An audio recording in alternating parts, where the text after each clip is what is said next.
and where everything that will be eventually will end. Many mix up the other world proper with its antechamber. This confusion is often the main source of many misconceptions about demons and their nature. The otherworld antechamber, also known as the Void, is a land without ground. Okay. A place where, with no horizon, a darkness without light, and a space with no sounds. Everything that belongs to our physical nature, there is no more. The otherworld antechamber is indeed the place where all dead where all dead beings go in their spiritual immaterial form, but it's only the antechamber of something else, something unknown, something that even the dead themselves ignore, and that will depend on their very nature. The antechamber is also home to a plethora of other spirits that have nothing to do with the souls of previously material beings. These are spirits with no beginning, with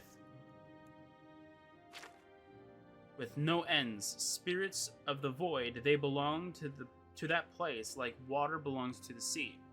These beings have no physical shape, because they are completely immaterial.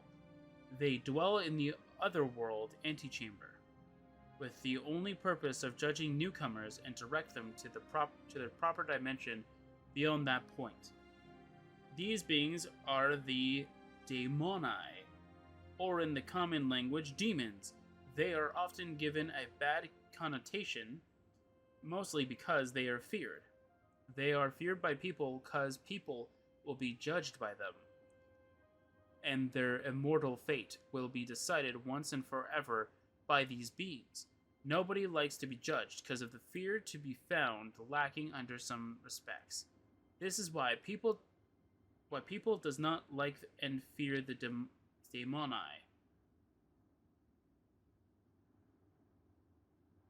Does not? It's do not. This is why people do not like and fear the daemoni. And the daemoni indeed are terrifying, because when a soul first arrives in the otherworld antechamber, it's already overwhelmed with a sense of misplacement. However, it's only when the daemoni start scanning that soul that the latter feels real. Okay. Real terror.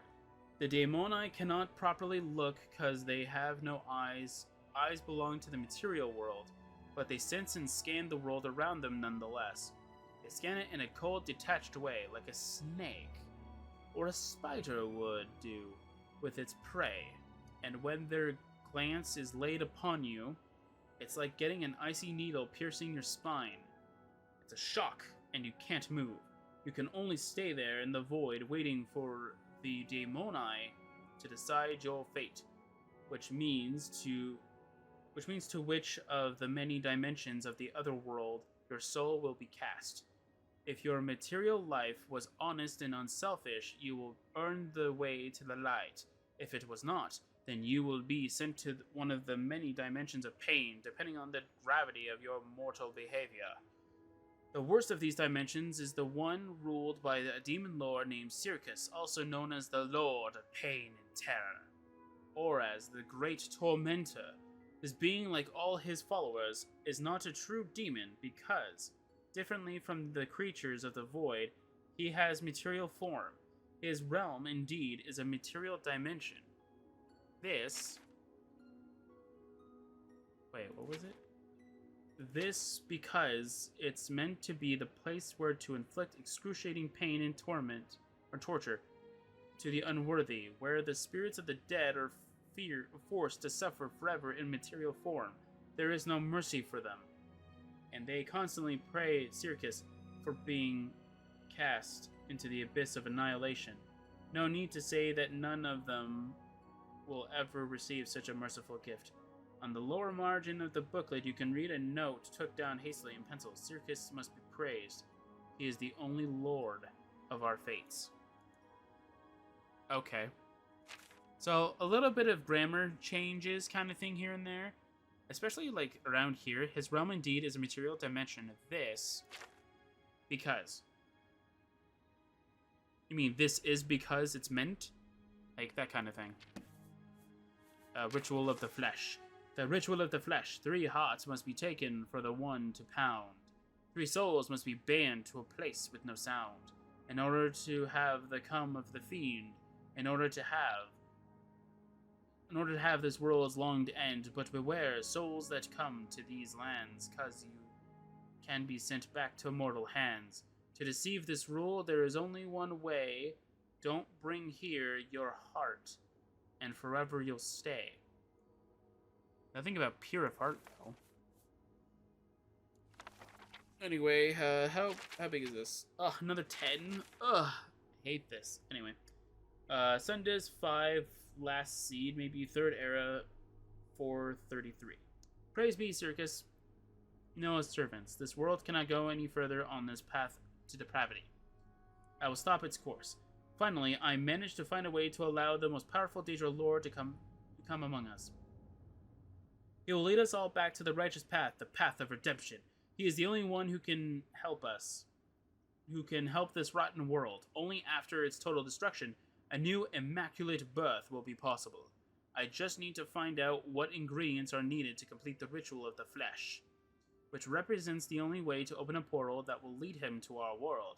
Fredas 10, Lacide, 3rd era, 433. After many nights of hard work, I have finally managed to complete my votive altar to Circus. It's in a cave system that's beneath the monastery. There could not be a more spiritual ground. Turdas 16, Last Seed, 3rd era, 433. Eventually, I managed to find the right necromancer. I had to cut all his fingers in order to make him speak. But now I got what I needed to know. The potion is made out of a variety of rare herbs, rat entrails, and 3 human hearts. The heart of a sinner, the heart of a pious man, and the heart of a warrior. I will also need a special dagger to perform the ritual. It will have to be made out of elven steel. I will send instructions to the blacksmith in Leywen at once. Okay, hang on. So let's go and figure this out, okay? So the 3 human hearts, heart of a sinner, heart of a pious man, and heart of a warrior. So we can already tell that Caius is probably the warrior, because I don't think a monk would be considered a warrior. The sinner, would that be the guy that we did, because gambling is considered a sin? I don't know. Lord S18 Last Seed, 3rd era, 433. Today I've lost my key to Circus's shrine. May I be damned. I wonder where and when. Midas 22 Last Seed, 3rd era, 433. Caius! Darn little bastard! He found my key in the dining room. I had to pretend I did not recognize it, but I am sure it was my lost key. Tomorrow I will send Caius out for some task, so that I will have some time to search his room for my precious key. Nobody must know about its real nature. Nobody must find the door to the shrine before the time has come. Fredas 24, Last Seed, 3rd era, 433. Darn Ephraimor. He came looking for me in the precise moment when I had my key back in my hands. And this stupid tabards have no pockets. The key was too large to be hidden in my palm, so I had to hide it under a book in Caius' room. Ephraimor kept me talking for hours about the need of hiring new recruits. I agreed with him all the time, but he kept talking and talking. I wish I could run him through with my sword. When he had finished, Caius was already back. Now I'll have to wait until tomorrow to retrieve the key. Lord Ass, 25 Last Seed, 3rd era, 433. Today, Ephraimor hired a new recruit. He didn't waste time. However, I am not sure this was a good idea. Even if there are many things to do every single day, and not enough Templars to accomplish them, that person does not seem fit enough to become a good Templar. Moreover, he helped Caius to recover his key from the place I had. Hey! He says we're not fit enough to become a good Templar. Screw you, man! I had hidden it. I am afraid that at this point, the simplest way to get back at that key is also the one that will procure one of the ingredients from my ritual, the heart of a warrior. There we go. So he does So maybe he does explain which ones are which. Okay. Sundust 26 last C, third era 433. Ephraimor charged the new recruit to investigate on Kai's disappearance. I am pretty sure that he will never suspect my involvement, but perhaps I should figure out a way to get rid of him. Perhaps I could send him to clean some bandit den all alone. I know about a nice place not very far from here that could be perfect for this purpose. I'll tell Ephraimor that one of our scouts has reported to me that only 2 wanted criminals live there. We are so short on men that in order to catch only a couple of bandits, Ephraimor will certainly send the new recruit alone. But that guy will hardly come back alive. Morndas 27 last C, 3rd era 433. In one of the scouts' reports, I have read that one of the monks of the nearby monastery is a treacherous man who deceived his brothers and regularly broke his vows of chastity with a woman in the forest. That man is an impure being, and his soul must be cleansed. A lost sheep must be brought back to the fold, and if it does not want to, then the shepherd must use his rod. I know only one way to purify such a corrupted soul, and that this will bring me one of the ingredients I need for the ritual.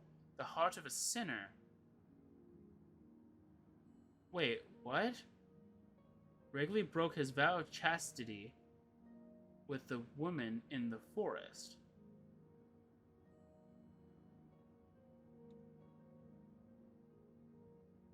What? That doesn't make any sense.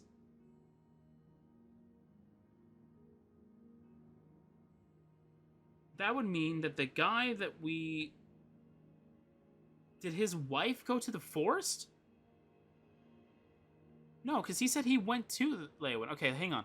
Tyrdas 28 last C, 3rd era 433. Now I only need one last ingredient, the heart of a pious man. Once again, the monastery will provide what I need to open my portal to the other world. Alright. What? I'm so confused here. So, either I am wrong about what pious means. Give me a second, I'll go figure it out. I think it means religious, right? It's like something religious? Let's see here. Define. I can't spell define, apparently. My bad. Maybe I shouldn't be the one that's making fun of this. Very religious and moral. So I'm guessing that's the one that he killed right off the, like, not right off the bat, but, like, right after? So what is the thing that he's saying about, like, him going into the forest and something about chastity? That doesn't make any sense. Or unless I'm misinterpreting it?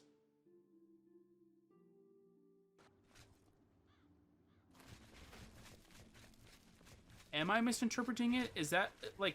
Is it because the other monks don't understand what he's doing? And that's why? Alright, so let's go find out what Haga does. Like, happens if you kill Haga, and then that's gonna be it. Alright, that's Haga. Alright, let's go do that. Yeah, I don't understand that at all. I don't know what it is. I just don't understand.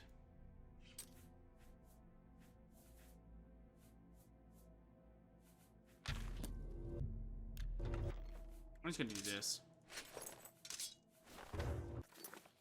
Sure, why not? Let's go with the armor of the Dark King. Perfect. Amulet of the Undead King. Now we have the Heavenly God King's blade. You have proven your strength to be able to wield this great blade. Thank you. It's my pleasure. Who are you? Blah blah blah blah blah blah blah.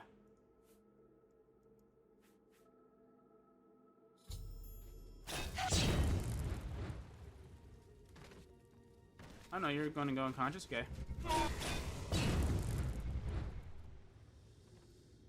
Alright. I've killed Haga.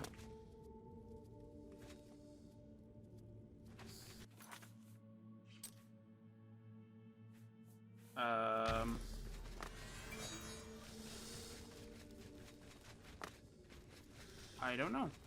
Alright. What?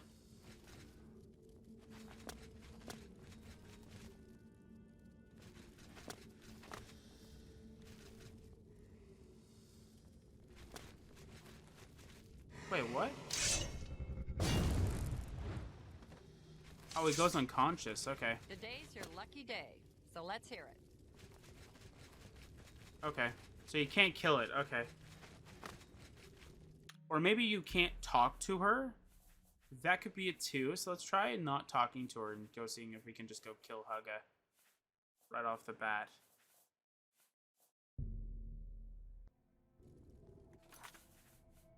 I'm just gonna go straight up, just start hitting it with the rake.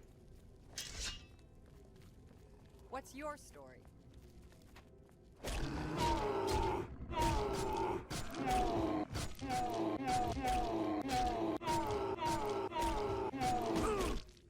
No, you go unconscious. Okay.